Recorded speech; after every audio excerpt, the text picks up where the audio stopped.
I want to use take these few minutes just to say thanks for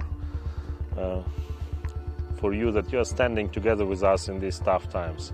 24th of February 22, this date we will never forget, because in this day the life of Ukrainians and probably the life of the whole world has changed. Our life have become different, and I think it will never be the same again, because the war came into our land, into our country.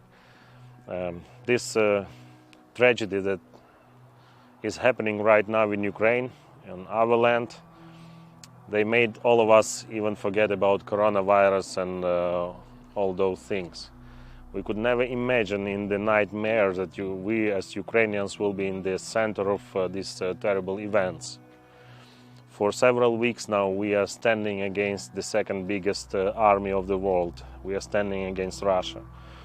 Every day hundreds and thousands of Ukrainians, soldiers, but also many civilians and a lot of children, they are dying on our streets, in our towns and cities. This is hard to believe, and probably I just want it to be a dream, of the terrible dream that I will just wake up one moment and it will be just a dream. But unfortunately this is all true. I want to say thanks to you that we feel that we are not alone in these fights. We feel that through these tough days for our country, you are standing together with us. First of all, you are standing in prayer for us, and we can feel it. Thank you for lots of words of encouragement, lots of messages and calls I received from many of you. I really appreciate, because it means a lot for us. And thank you for your sincere prayers for us and for our nation in this time. For us, since the very beginning of the war, as Christians we became very active, receiving lots of cargoes from different European countries and distributing it right away. The store of the Mercy Farm and House of Mercy here outside Uzhgorod is receiving lots of cargoes from all over with all kind of support, with foodstuff, with medications, with different medical equipment and different type of humanitarian aid. At the same time, we might be unloading 2-3 trucks, and right away there are several cars receiving this help, so the distribution is happening at the same moment. We are approaching and reaching different regions of Ukraine every day.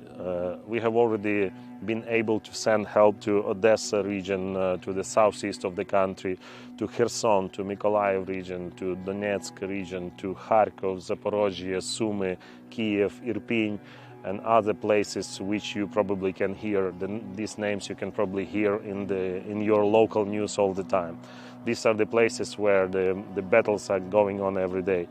And we are just appreciate the chance to be able to help many in those places. We are cooperating with a lot of volunteers, many people who evacuate refugees from those areas.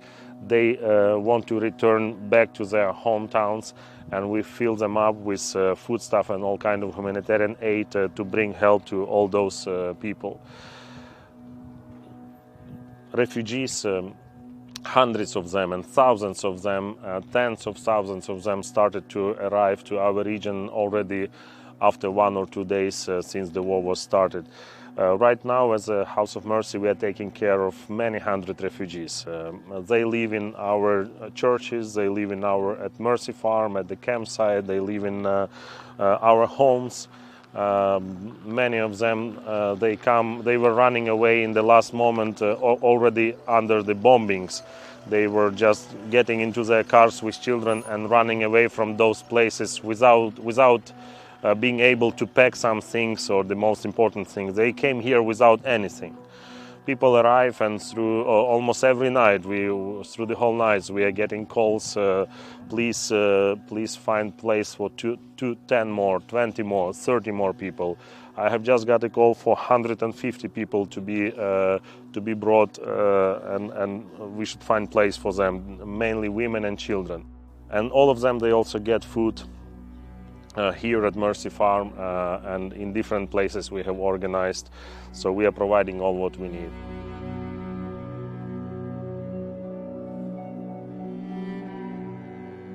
Pray that God will give us wisdom to be able to comfort the people, the refugees we are serving today.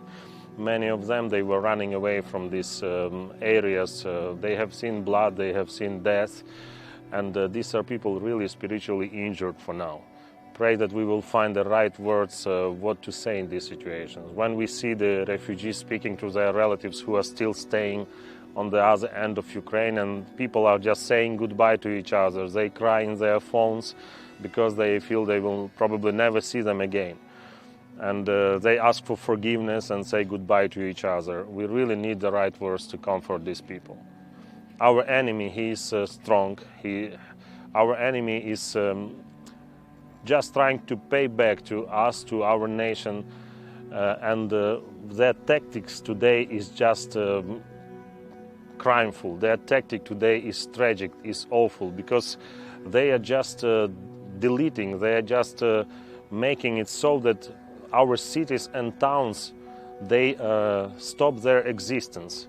Already now we have some settlements. We have a town of Volnovaha, for example, which is around 100,000 people, which does not exist in the map of Ukraine anymore. There is no such a city anymore because the mayor has recently announced about it. They are just burning out the land.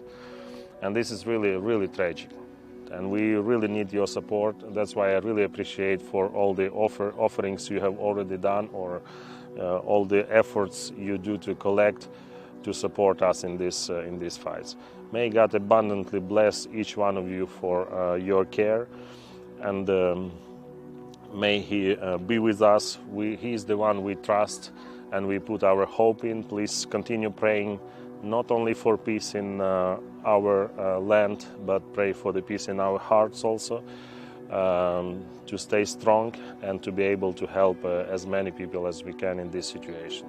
And God bless each one of you, friends. Bye.